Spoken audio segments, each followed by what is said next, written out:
وبه نستعين على أمور الدنيا والدين والصلاة والسلام على سيد المرسلين وإمام المتقين قائد الغر المحجلين سيدنا ومولانا محمد وعلى آله وأصحابه أجمعين أما بعد. Ahibati fillah, khususnya teman-teman di Nesli Mengaji ya. Barakallahu fikum atas kajian yang diadakan. Kita berada di masa di mana banyak manusia tidak memperdulikan agama. Nabi SAW pernah mengatakan, ya'ti 'alan nasi zamanun la yubalil mar'u bima akhad. Akan datang suatu masa di mana orang gak peduli dari mana dia dapat harta. Amin halalin amin haram. Apakah dengan cara halal atau dengan cara haram. Dia gak peduli. Dia mungkin merasa tidak ada yang mengawasi. Mungkin dia juga merasa dia kebal hukum. Sehingga dapat melakukan apa yang dia sukai. Dengan belajar agama, orang itu jadi tahu bahwa dunia ini sangatlah hina, sangatlah remeh. Dan Allah menciptakan dunia sebagai arena ujian buat kita. Segala fasilitas dicukupin sama Allah Azza wa Jalla, tapi engkau nanti akan dimintain pertanggungjawaban. Tatkala orang sudah mempersiapkan diri dengan jawaban-jawaban untuk pertanyaan ditanyakan, semoga dia lebih ringan menjawab pertanyaan-pertanyaan nanti. Hari ini kita hari Jumat dan kita berada di akhir Jumat. Yang harapannya ada doa mustajab di sini. Kita mulai kajian kita dengan membaca potongan doa Nabi Ibrahim. Ada panjang doa Nabi Ibrahim, kita ambil potongan terakhir doa di surat Asy-Syu'ara ayat 87 sampai 89. Coba kita baca. Nah. Surat Asy-Syu'ara ayat 87 sampai 89.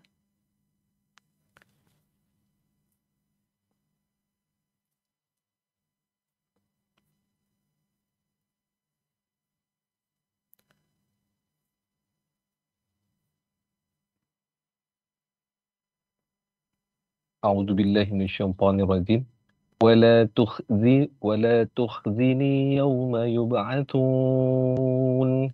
Dan janganlah engkau hinakan aku pada hari mereka dibangkitkan. Yawma la yanfa'u malun wala banun. Yaitu pada hari harta dan anak-anak laki-laki tidak berguna. Illa man atallaha biqalbin salim. Kecuali orang-orang yang menghadap Allah dengan hati yang bersih. Subhanallah zaman. Bayangkan ini doa Nabi.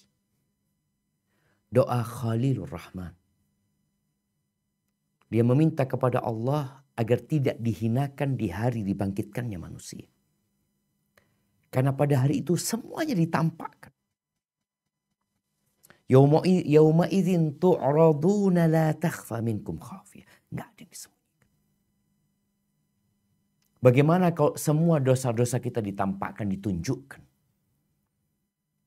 Istri kita jadi tahu dengan dosa-dosa yang kita sembunyikan selama ini. Anak-anak kita tahu dengan dosa-dosa bapaknya.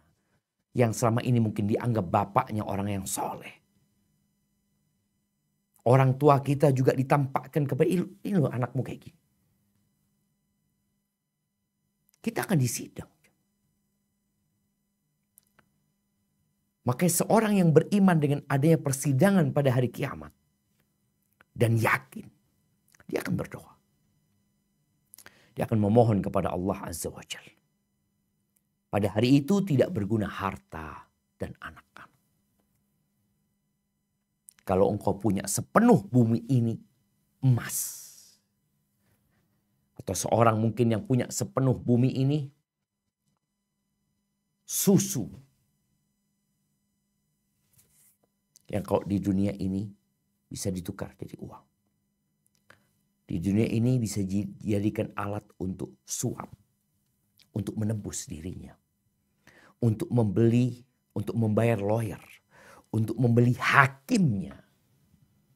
Untuk mendatangkan saksi-saksi palsu. Untuk meringankan kita. Mungkin itu dilakukan di muka bumi ini. Sekarang ya. Tapi hari itu yaumul la yanfa' mal. Gak berguna. Harta. Anak-anak. Kecuali yang datang menjumpai Allah dengan hati yang selamat. Ahibati fillah. Dalam persidangan biasanya dibutuhkan alat bukti dan barang bukti. Anda tadi baca. Apa sih alat bukti? Karena ternyata alat bukti ini pun nanti pada hari kiamat akan didatangkan. Dan apa barang bukti? Kalau bicara alat bukti disebutkan bahwasanya alat bukti itu berupa keterangan saksi. Ini buat orang yang disidang ya. Keterangan ahli. Surat atau tulisan. Petunjuk. Keterangan para pihak dan data atau informasi yang dapat dilihat, dibaca atau didengar. Itu kalau bicara alat bukti. Kalau bicara barang bukti, yaitu berupa barang yang digunakan untuk melakukan, untuk membantu tindakan pelanggaran etika. Dan semuanya akan dihadirkan pada hari kiamat. Kelak bumi tempat kita berbuat dosa, tempat kita melakukan pelanggaran, itu akan menjadi saksi. Ya kita semua hafal insyaAllah surat Az-Zilzalah. Az-Zalzalah. Yauma idin tuhaddithu akhbara. Di mana bumi ini akan memberikan informasi tentang berita-berita dia. Apa berita yang akan disampaikan oleh bumi? Tempat dia berbuat dosa. Maka dia akan menjadi saksi untuk setiap hamba. Tentang apa yang kau kerjakan. Dan biasanya manusia itu, ya kalau kita lihat sekarang ini, berusaha untuk menghilangkan barang bukti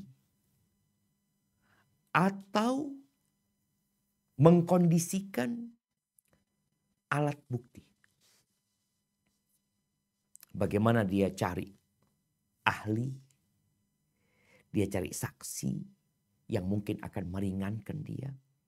Dan bagaimana kalau kita ngelihat ya seorang yang ditangkap itu, kadang-kala ditahan agar tidak bisa menghilangkan barang bukti. Atau juga nanti yang berkaitan dengan alat bukti.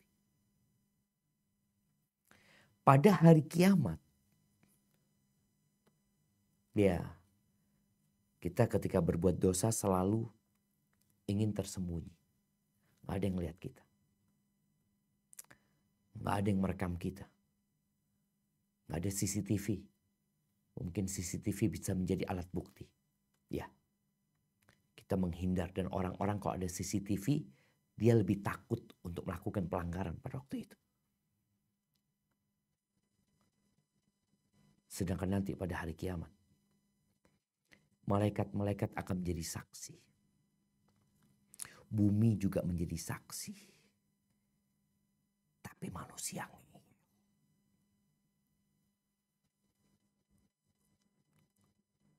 Karena dia tahu dia harus membela dirinya, maka dia tidak menerima ketika persidangan tersebut alat bukti dari luar dirinya. Dia meminta alat bukti itu diri dia sendiri. Dan dia mengayal, enggak, aku tidak melakukan dosa itu. Aku tidak melakukan kemaksiatan tersebut. Wa kullu bani Adam khata'. Semua melakukan kesalahan. Nah, dan orang yang bertakwa bukan orang yang tidak berbuat dosa. Tapi orang yang ketika berbuat dosa, dia kembali kepada Allah. وَالَّذِينَ إِذَا فَعَلُوا فَاحِشَةً أَوْ ظَلَمُوا أَنفُسَهُمْ ذَكَرُوا اللَّهَ فَاسْتَغْفَرُوا لِذُنُوبِهِمْ وَمَنْ يَغْفِرُ الذُّنُوبَ إِلَّا اللَّهُ. Dia ingat sama Allah. Ahibati fillah, kesaksian dari malaikat tidak diterima oleh manusia ini. Kitab catatan untuk perbuatan dia yang dikatakan ikra kitabak, baca kitabmu ini, cukup kau jadi saksi. Kau lihat, benar nggak engkau melakukan itu? Akhirnya ini sebuah pemandangan yang tidak terjadi di muka bumi. Allah Azza wa Jal menampakkan semua yang dilakukan manusia lewat fisik dia sendiri. Ketika lisan yang tidak bertulang ini biasa berdusta. Ketika lisan yang mudah berbicara ini, dia bisa bersilat lidah, membela dirinya, dan kita di dunia melihat bagaimana lidah ini membolak-balikkan fakta. Bahkan kita melihat orang yang tidak berdosa, gara-gara omongan orang pintar ini, kelihatan dia yang berbuat dosa, maka pada hari kiamat Allah tutup mulut orang. Apa kata Allah Azza wa Jalla di surat Yasin ayat 65. Nah.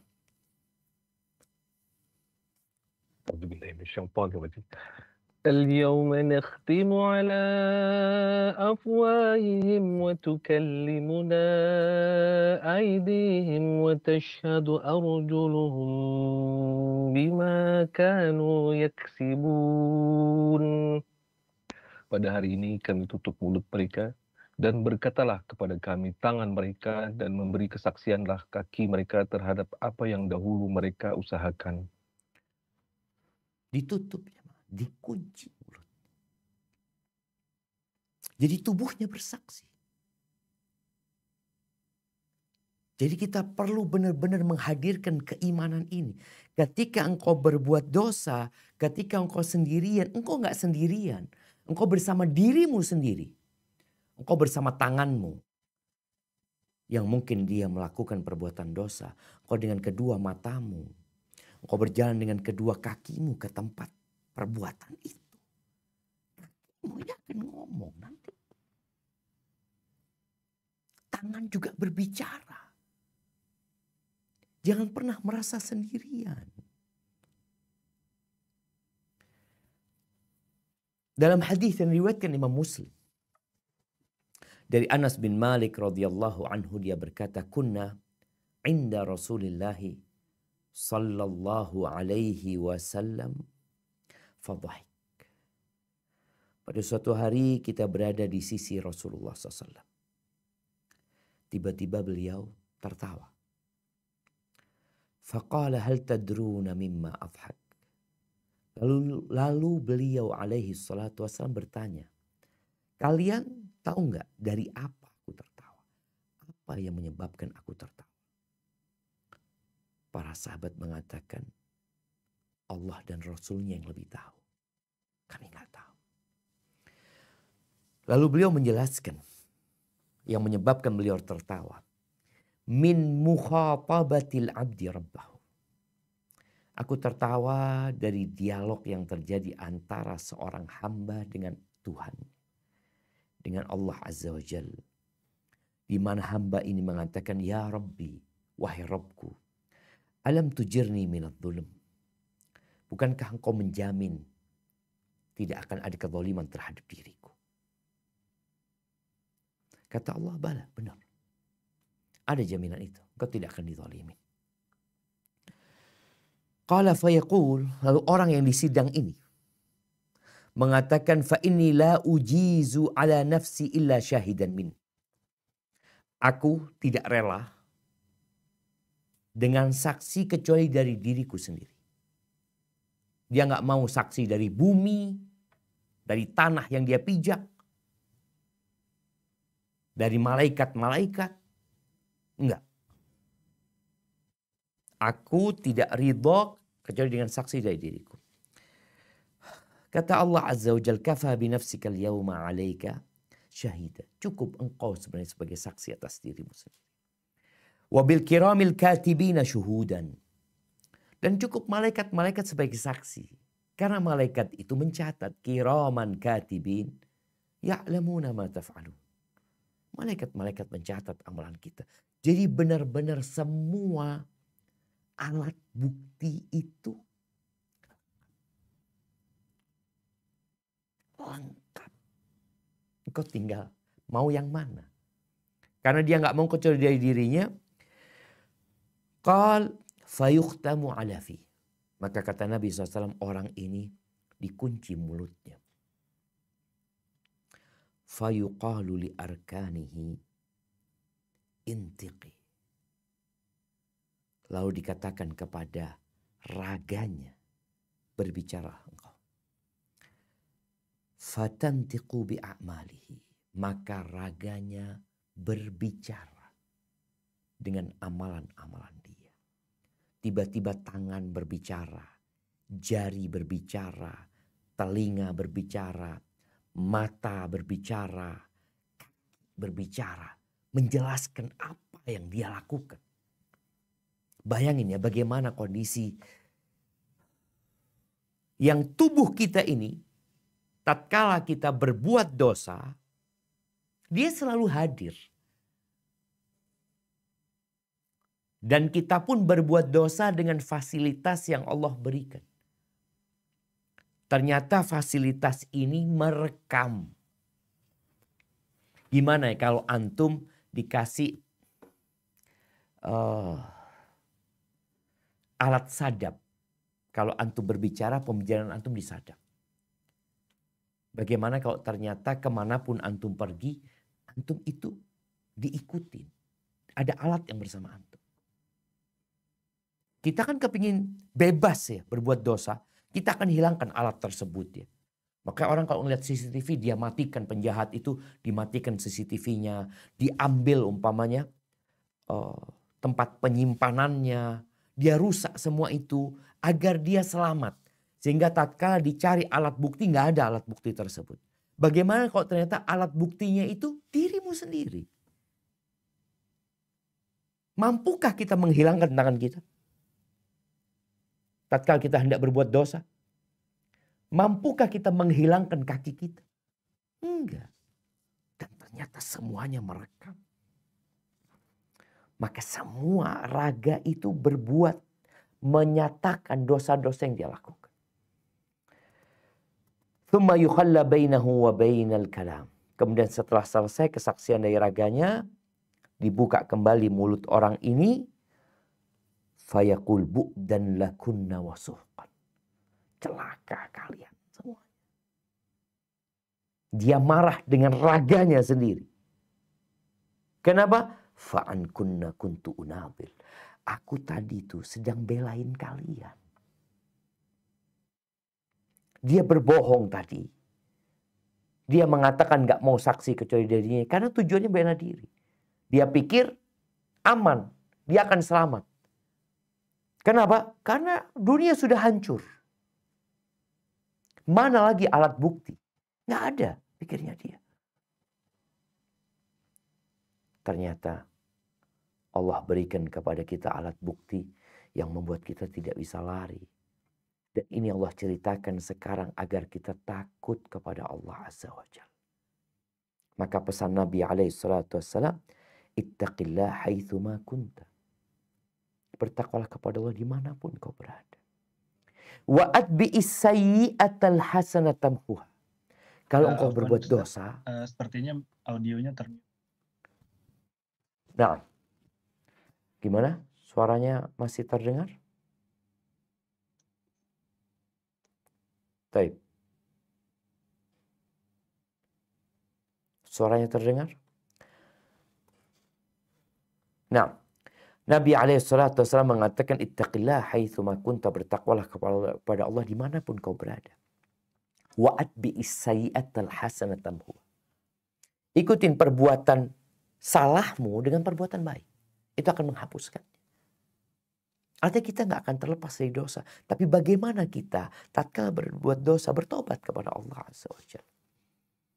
Di surat An-Nur ayat 24. Allah Azza wa Jalla menceritakan kondisi yang mirip yang akan terjadi pada hari kiamat. Apa kata Allah Azza wa Jalla? Nah, silakan dibaca.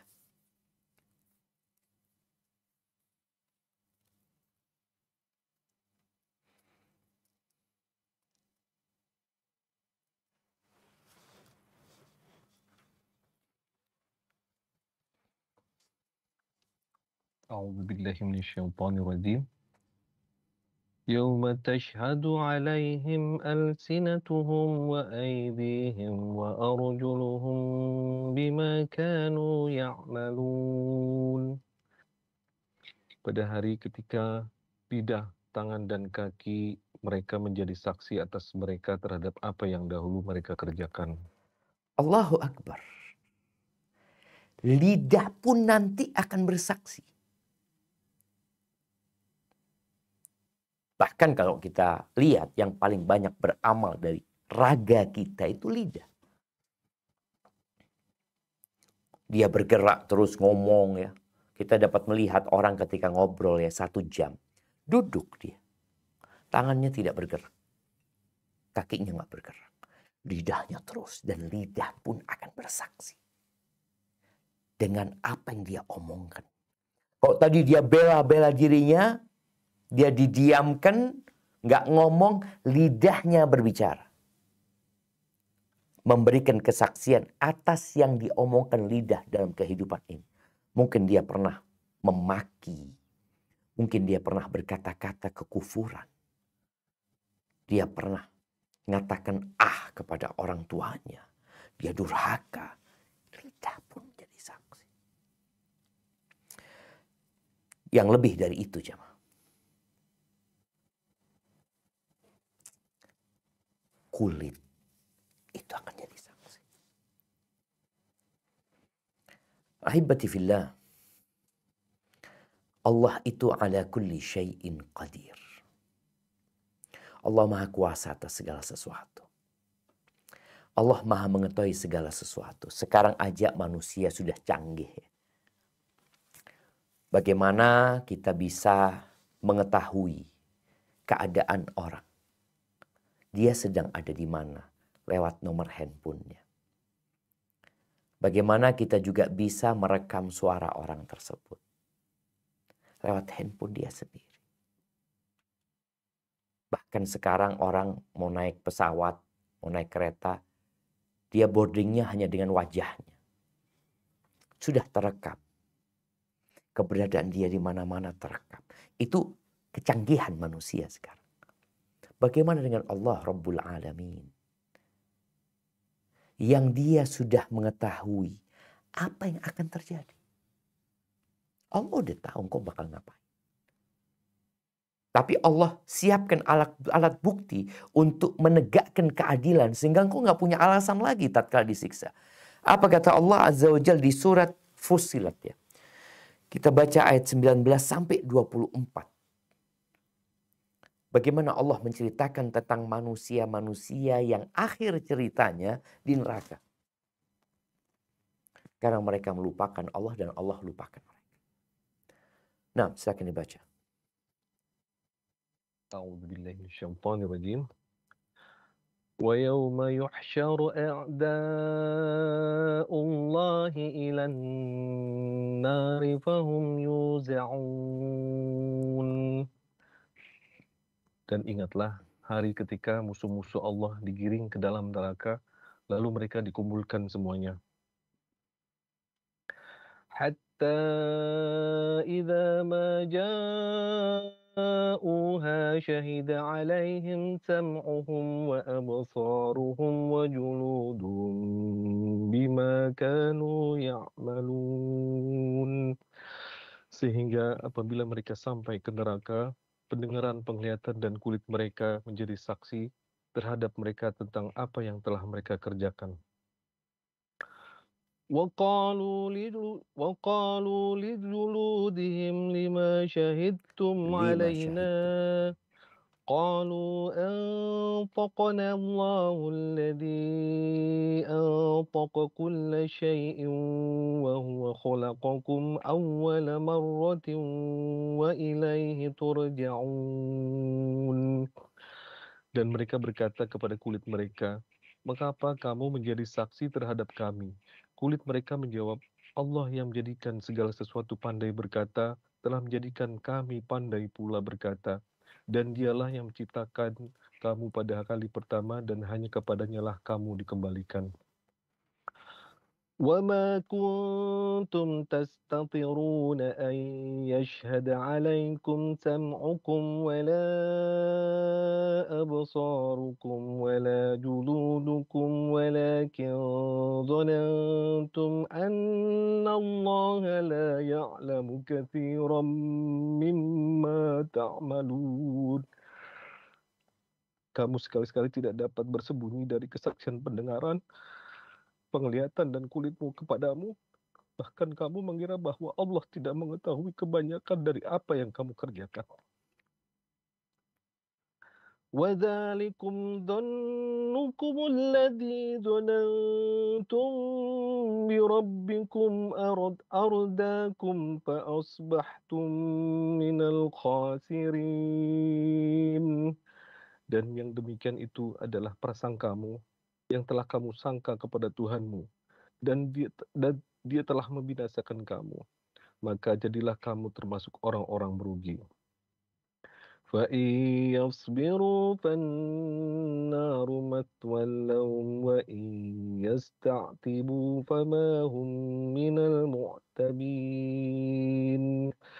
Jika mereka bersabar menderita azab, maka nerakalah tempat diam mereka, dan jika mereka mengungkapkan alasan-alasan, maka tidaklah mereka termasuk orang-orang yang diterima alasannya.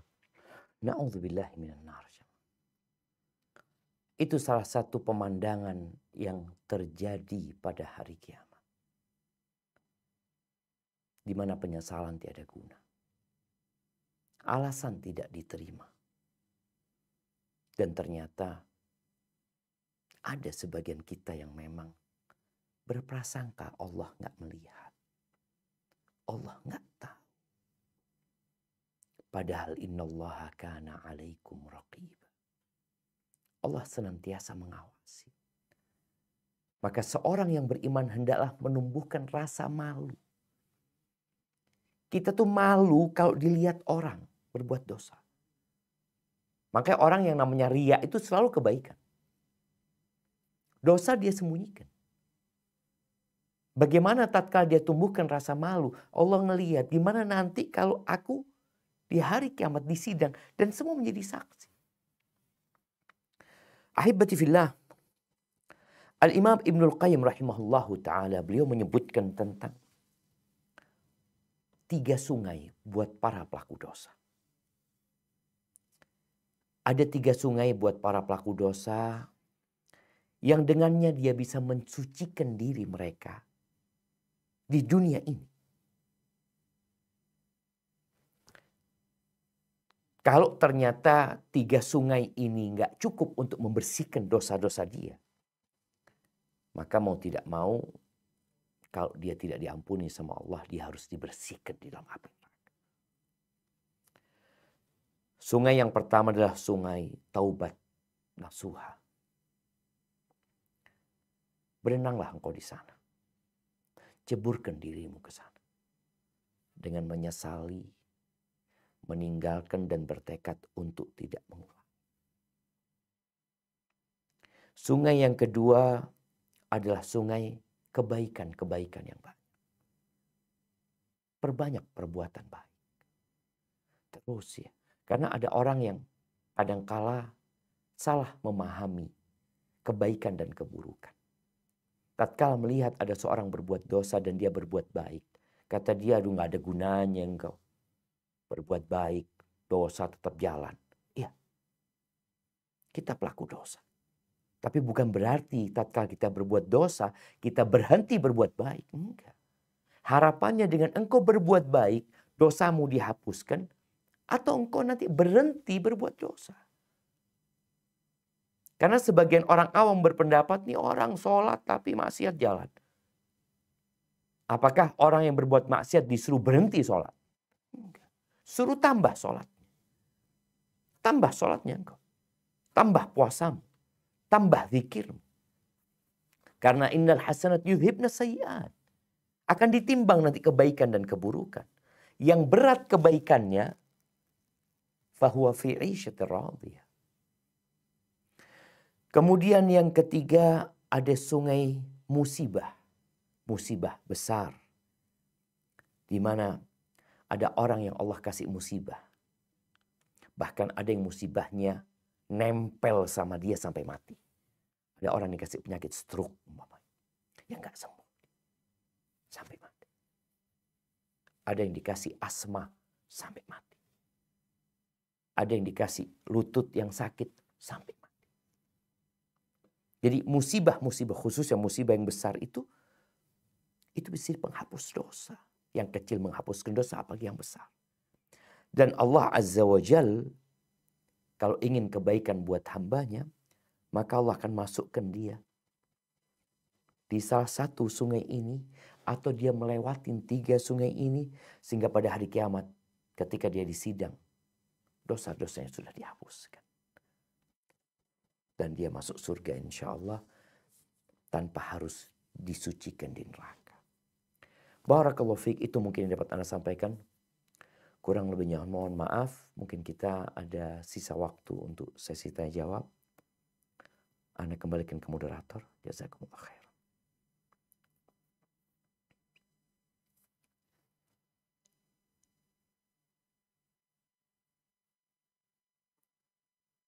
Barakallahu fiikum Ustaz atas penyampaian yang disampaikan. Masya Allah banyak sekali ibrah dan pelajaran yang kita bisa dapatkan dari materi yang disampaikan. Baik, kita lanjutkan ke sesi tanya jawab. Anda persilahkan kepada Ahina Yulistian untuk membacakan beberapa pertanyaan yang sudah masuk ke chat box. Dan Anda sampaikan juga bagi Bapak, Ibu, dan jamaah sekalian yang memiliki pertanyaan yang ingin disampaikan secara langsung, silakan raise hand, kemudian nanti akan kami persilakan satu persatu. Baik. Pada Ustaz. Baik. Bismillah. Baik Ustadz, sudah ada 3 pertanyaan yang masuk ya. Saya akan share terlebih dahulu pertanyaannya. Semoga sudah terlihat share screen saya. Jadi pertanyaan pertama itu dari Pak Jerry Reo, Ustadz Syafiq. Assalamualaikum Ustadz, izin bertanya. Seorang muslim dengan sengaja meninggalkan sholat. Di sini keterangannya tidak pernah sholat semasa hidupnya. Kemudian almarhum tersebut saya doakan atau sedekah atas nama beliau. Bagaimana hukum hal seperti ini? Terima kasih. Barakallahu fiik. Ahibati fillah. Yang pertama, wa an laysa lil insani illa ma sa'a. Orang itu tidak akan mendapatkan kecuali apa yang dia usahakan, yang dia kerjakan. Tapi ternyata ada amalan-amalan yang tidak putus dari orang yang meninggal dunia. Yang kedua, ada amalan-amalan orang hidup yang bisa diberikan kepada orang yang sudah meninggal dunia. Seperti sedekah ya, buat dia. Sebagaimana Nabi SAW menjelaskannya dalam beberapa hadis. Tapi bagaimana kalau kondisi orang ini adalah orang yang tidak pernah sholat dalam hidupnya? Yang pertama berkaitan dengan orang yang tidak pernah sholat sama sekali dalam hidupnya. tapi dia seorang yang bersyahadat, mengatakan asyhadu an la ilaha illallah, asyhadu anna Muhammad Rasulullah sallallahu alaihi wasallam, dan dia muslim, tapi dia nggak pernah sholat. Ada perbedaan pendapat di antara para ulama. Dalam 3 madhab ya, madhab Hanafi, Maliki, Syafi'i, mereka berpendapat dia tetap muslim. Sehingga kalau bicara mau didoakan, didoakan.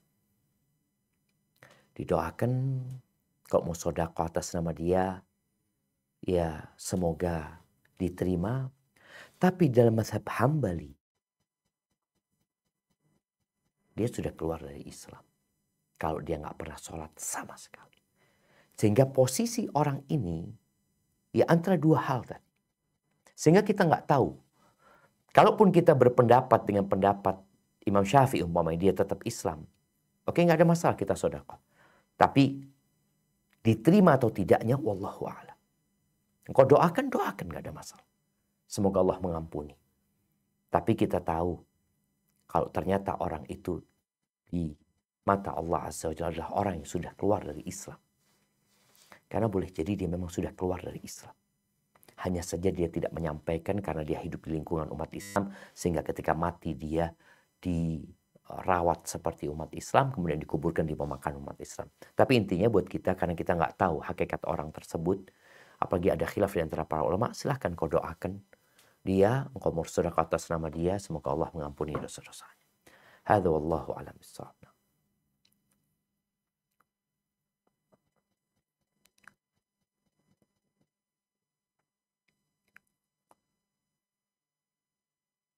Tentu masih mute Afwan.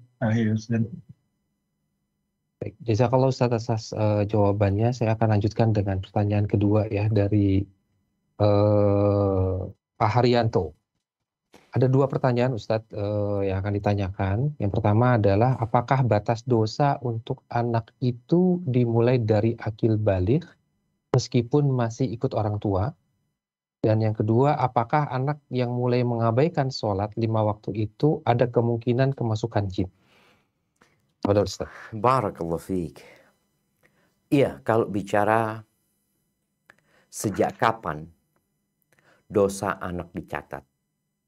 Kata Nabi alaihi salatu wassalam, rufi al-qalam an thalath. Pena malaikat dalam pencatatan amal manusia, amal buruk manusia itu diangkat dari 3 orang. Yang pertama, anil majnun hatta yafiq, orang yang gila sampai dia sadar. Yang kedua, anin naim hatta yastayqid, orang tidur sampai dia terjaga dari tidurnya. Yang ketiga, anis sabi hatta yahlum, bayi atau anak-anak sampai dia mimpi, sampai dia balik. Jadi ketika anak itu sudah balik, itu mulai dicatat dosa-dosa dia. Mau dia sama orang tuanya, mau dia nggak sama orang tuanya dicatat. Sebelum balik, pahala yang dicatat buat dia, dosanya nggak dicatat. Jadi kalau bicara anak itu hidup sama orang tua, di sini orang tua punya kewajiban amar ma'ruf nahi mungkar. Pendidikan sebelum balik sudah diajarkan. Suruh anaknya sholat sejak umur 7 tahun. Disuruh. Padahal dia belum wajib dari sisi belum balik.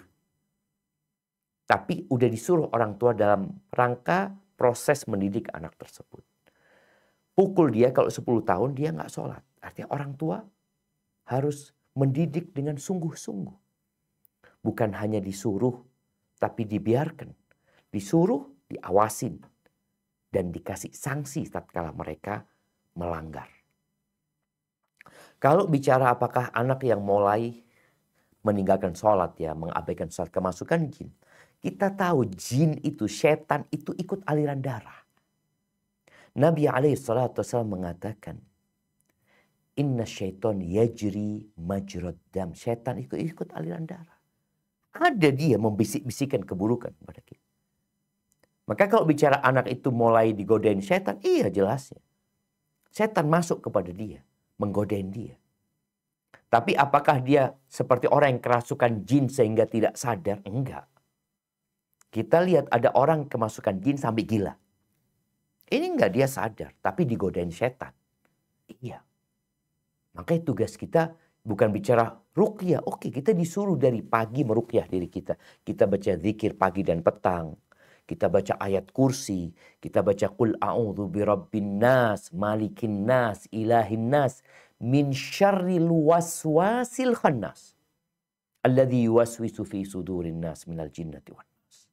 Di sini orang tua kadang-kala anaknya diruqyah. Oh, fadl, tapi anak ini sebenarnya digodain sama setan. Betul.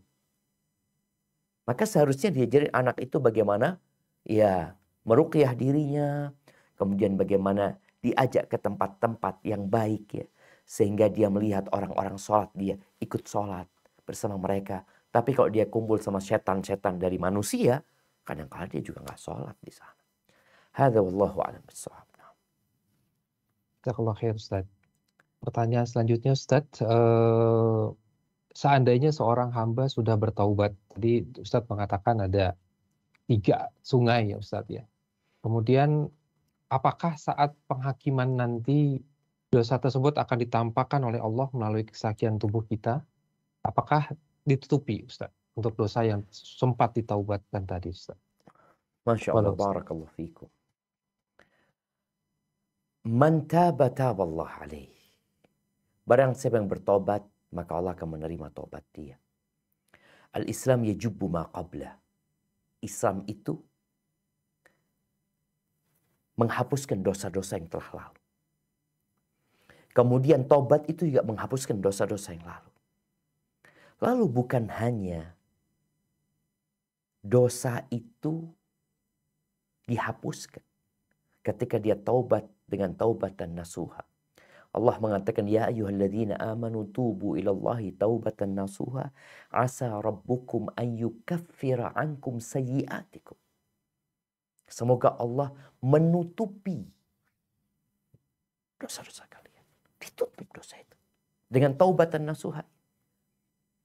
Sehingga kalaupun nanti ditampakkan dosanya itu, ditampakkan kemudian dirubah jadi kebaikan.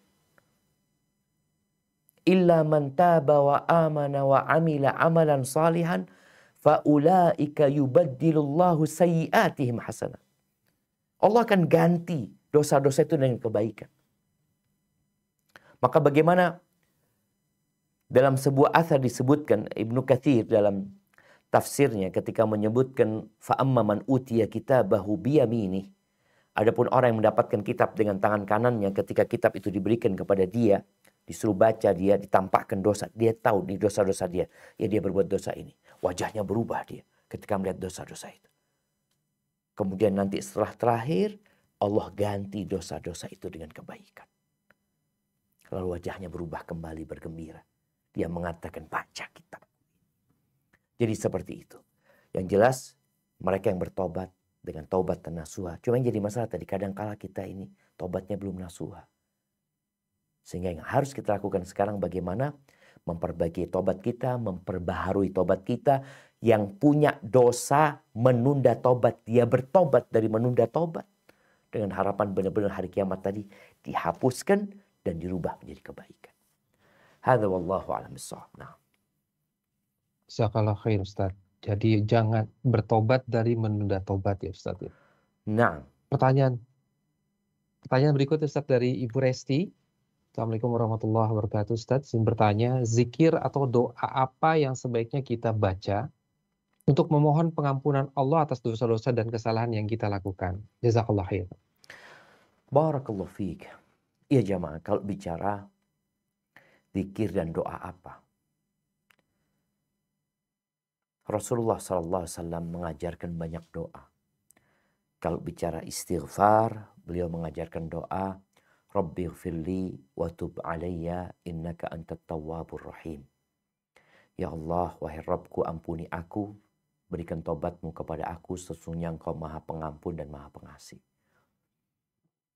Doa yang diajarkan kepada Abu Bakar Siddiq, Allahumma inni zalamtu nafsi zulman katsir.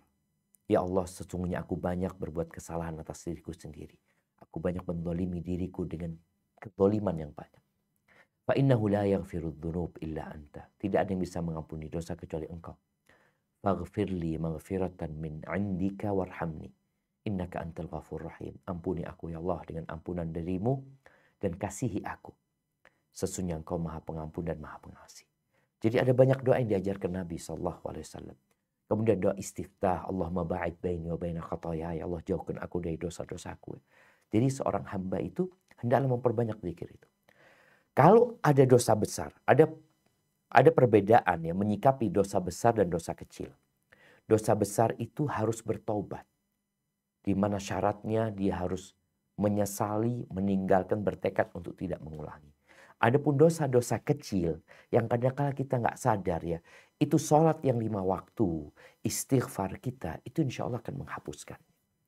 Maka Rasulullah SAW mengatakan kepada para sahabatnya, tubu ila ayuhan nas, tubu ilallah wastaghfiruh. Wahai umat manusia, bertobatlah, kalian minta ampun sama Allah kalian. Aku ini tiap hari lebih dari 70 kali bertobat dan meminta ampun kepada Allah SWT. Hadza wallahu a'lam bissawab. Satu pertanyaan lagi Ustadz dari mohon maaf ini bukan Ibu Resti, saya bacakan saja. Bismillah, Assalamualaikum warahmatullahi wabarakatuh. Semoga Allah menjaga Ustadz, kita semua dalam Islam dan Sunnah. Amin. Di sini bertanya Ustadz, apakah ada doa dari Rasulullah meminta masuk surga tanpa hisab?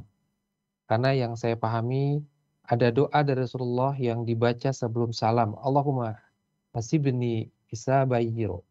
Ya Allah, mudahkan, ringankan hisab kami. Mohon pencerahannya. Syukran jazakallahu khair, Ustaz. Masya Allah, barakallahu fiik. Iya jemaah, kalau tanya apakah ada doa yang diajarkan Nabi SAW masuk surga tanpa hisab, ya, tanpa azab. Ya, kalau ditanya itu, Ana pernah bahas, nggak ada. Ana tidak mendapatkan. Bukan nggak ada, tapi Ana nggak pernah mendapatkan. Bahkan memang ada khilaf di antara para masyaikh, mungkin sebagian tidak membolehkan berdoa minta surga tanpa hisab, tanpa azab. Sebagian membolehkan hal itu. Jadi kalau mana yang lebih kuat, boleh aja kita minta. Minta masuk surga tanpa hisab, tanpa azab. Kalau bicara minta dihisab dengan hisab yang mudah, iya. Dan di antara makna hisab yang mudah itu tentunya harapannya dia masuk surga tanpa kesulitan. Tanpa diadab sama Allah. Allahumma hasibni hisaban yasira. Doa yang diajarkan dalam Al-Quran yang perlu kita baca. Rabbana srif anna azaba jahannam. Inna azabaha kana gharama. Ya Allah, palingkan dari aku azab neraka jahannam. Semua azabnya itu melekat. Ya. Ini termasuk doa masuk surga tanpa diazab. Dia minta masuk surga tanpa diazab. Kemudian Rabbana atina fid dunya hasanah. Wa fil akhirati hasanah wa qina adzabannar. Ini juga mengandung permohonan kepada Allah masuk surga tanpa diazab. Artinya masuk surga langsung. Harapannya seperti itu. Dan memang orang yang melewati neraka jahanam di atas sirat itu ada 3. Ada yang masuk surga langsung tanpa terkena sedikit pun api neraka. Ada yang terluka tapi tetap masuk surga. Ada yang jatuh ke neraka jahanam. Jadi dalam masalah ini seperti yang Anda sebutkan tadi, Anda mendapatkan adanya perbedaan pendapat di antara para ulama. Tapi wallahu alam, insya Allah nggak ada masalah. Tapi kalau engkau membaca doa yang diajarkan Nabi SAW, mungkin itu sudah cukup sebenarnya. Seperti doa Allahumma hasibni hisaban yasira. Atau doa, ya Allahumma inni as'alukal jannah wa a'udzubika minan nar. Nabi SAW mengatakan, idza sa'altumullah al jannah. Kalau kalian meminta kepada Allah surga, fasaluhul firdaus al-a'la. Mintalah surga firdaus yang tinggi. Hadza wallahu a'lam bissawab.